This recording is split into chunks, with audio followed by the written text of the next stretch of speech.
இந்த மாதிரி ஸ்டேஜ் நன்றி சொல்றதுக்கான மேடை. ஏன்னா ஒரு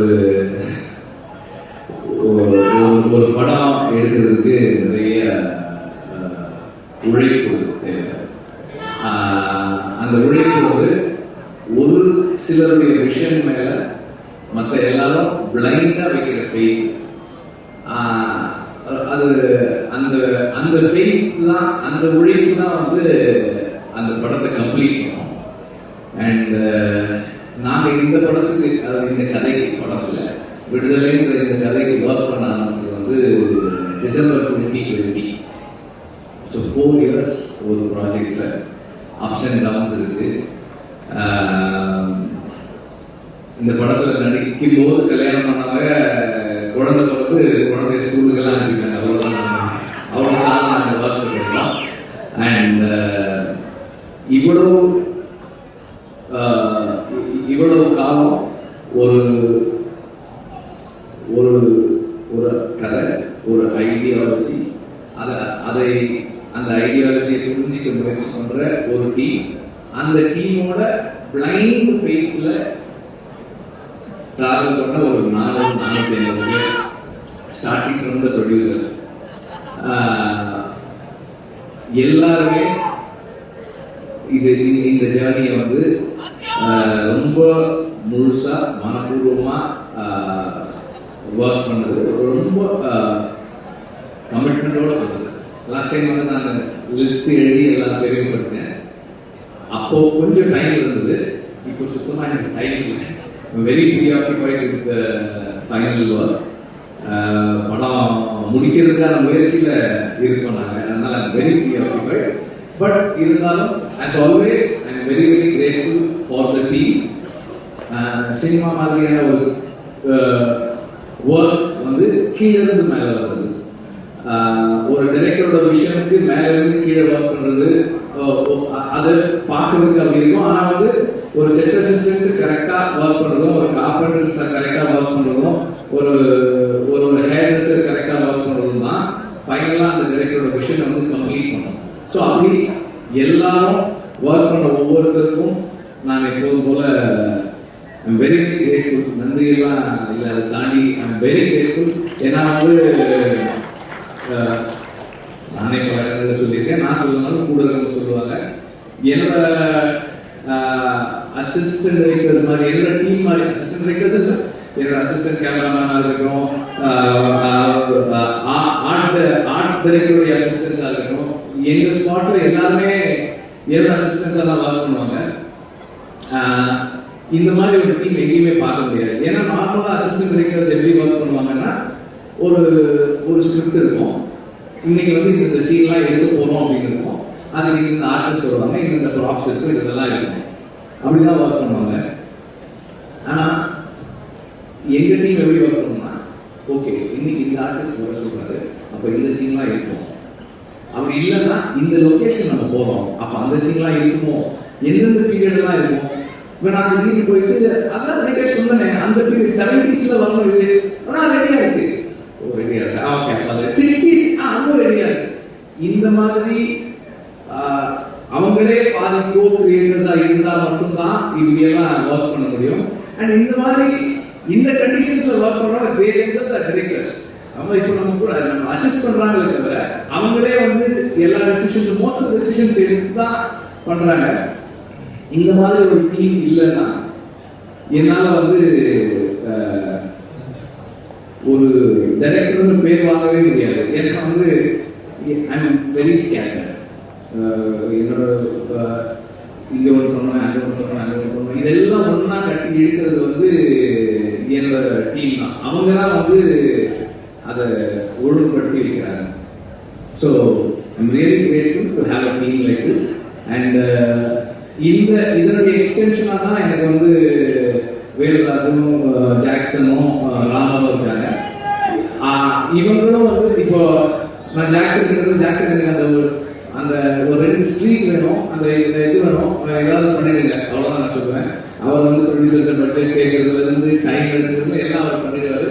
ஷூட்டிங் ஒரு 2 நாளைக்கு செட்டு முடிஞ்சிருச்சா அப்படின்னு கேட்பேன், வந்து ஒரு தடவை பாருங்கன்னாரு. சரி முடிஞ்ச உடனே சொல்லுங்க, நான் வந்து பார்க்குறேன். நான் நார்மலாக லொக்கேஷன் பார்க்குற மாதிரிலாம் போகவே தவிர, நம்மளாம் ஒரு டைரக்டர் வந்து எனக்கு செட்டில் இதெல்லாம் வேணும் அப்படி போக மாட்டேன். ஆக்சுவல் லொக்கேஷன் பார்த்துட்டு நான் இந்த லொக்கேஷன் இப்படி இருக்கு, இதில் நான் எங்கே கேமரா வச்சுக்கிறேன். அவர் வரும்போதே சொல்லுவார், இங்கே வந்து போனால் இது மேலே கேமரா ஏற்றுவோம், அது வந்து ஸ்ட்ராங்காக போட்டுக்கலாம், அது வந்து அந்த கோடா வைக்கிறதுக்கு அடிச்சிக்கிங்க அப்படின்னு சொல்லுவார். So that's how it works. எல்லாருமே வந்து என்னுடைய ஸ்கேட்டர்ட் தாட் ப்ராசஸை அண்டர்ஸ்டாண்ட் பண்ணிட்டு எனக்குள்ள இருந்து டீசெண்டான ஃபிலிம்ஸ் வர்றதுக்கு ஹெல்ப் பண்ணுறாங்க. So I'm very grateful to have a team like this. இந்த டீமில் மை என்ன சொல்றது, என்னுடைய my greatest gratefulness is to have Raja sir in this team. ஏன்னா வந்து நார்மலாக வந்து மியூசிக் நான் ஜிவியோட ஒர்க் பண்ணியிருக்கேன், சந்தோஷோட ஒர்க் பண்ணியிருக்கேன். சந்தோஷ் ஒரு மாதிரி ஒர்க் பண்ணுவார், ஜிவி ஒரு மாதிரி ஒர்க் பண்ணுவார். ராஜா சார் வந்து சரி வெற்றிமாறன், நீங்கள் வந்து நாளைக்கு காலையில் 9 o'clock வந்துருங்க. நான் 9:10 போனேன்னா ஒரு இருந்தாங்க இது கேட்க 4 டு 4 ரெடி பண்ணிட்டு போகிறேன். அந்த 10 minutes 4 டு ரெடி பண்ணி வச்சிருக்காங்க அவர். And is very punctual, which is little என்ன சொல்றது, எனக்கு அவ்வளோ கன்வீனியன்ட் கிடையாது. கொஞ்சம் கன்வீனியன்ட் இருக்கு.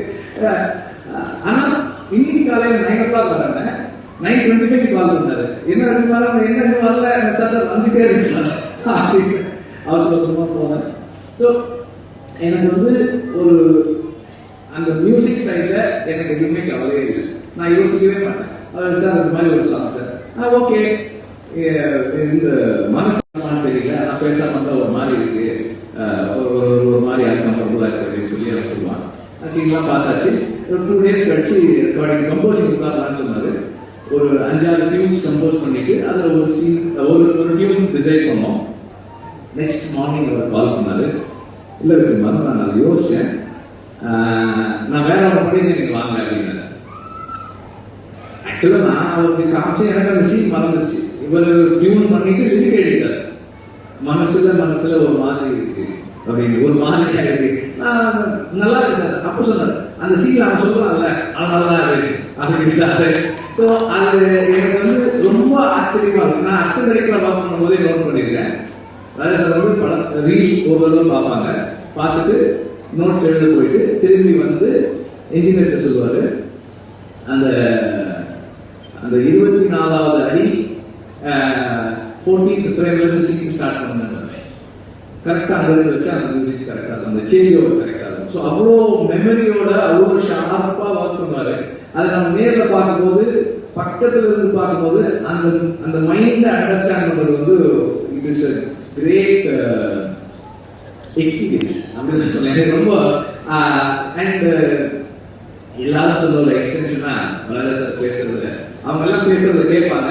நான் அவருக்கு தெரியாமல் எப்போ போனாலும் அந்த கேமரா ஆன் பண்ணி அப்படியே வச்சுட்டே உட்காந்து எல்லாம் ரெக்கார்ட் பண்ணி வச்சிருக்கேன். ராஜா சார் வந்து கீபோர்டில் உட்காந்து அந்த ஹார்மோனியில் உட்காந்து அந்த டியூன் எப்படி வருதுன்றதெல்லாம் எனக்கு எடுத்து வச்சிருக்கனால I very enjoy the privilege. I think it's a privilege எனக்கு. அண்ட் அவர் வந்து எனக்கு நிறைய ஸ்பேஸ் கொடுக்குறாரு. இந்த சென்ஸ் பர்சனலாக அவரோட இன்ட்ராக்ட் பண்ணுறதுக்கு, பேசுறதுக்கு, நமக்கு பிடிச்சதை சொல்றதுக்கு. அப்புறம் வந்து ராஜா சார் கிட்ட நான் பார்த்த ஒரு விஷயம் என்னன்னா, நம்ம ஒரு சாங் பண்ணுறோம், அந்த நேரம் நமக்கு அது கரெக்டாக இருக்குது. அப்புறமா வந்து as we make long time to make the film, அந்த ப்ராசஸில் ஏதாவது மிஸ் ஆகும்போது, சார் இல்லை சார் எனக்கு வேற மாதிரி பார்த்தோம்னா ஓகே அதை விட்டு வேற பாட்டு பண்ணிக்கலாம்.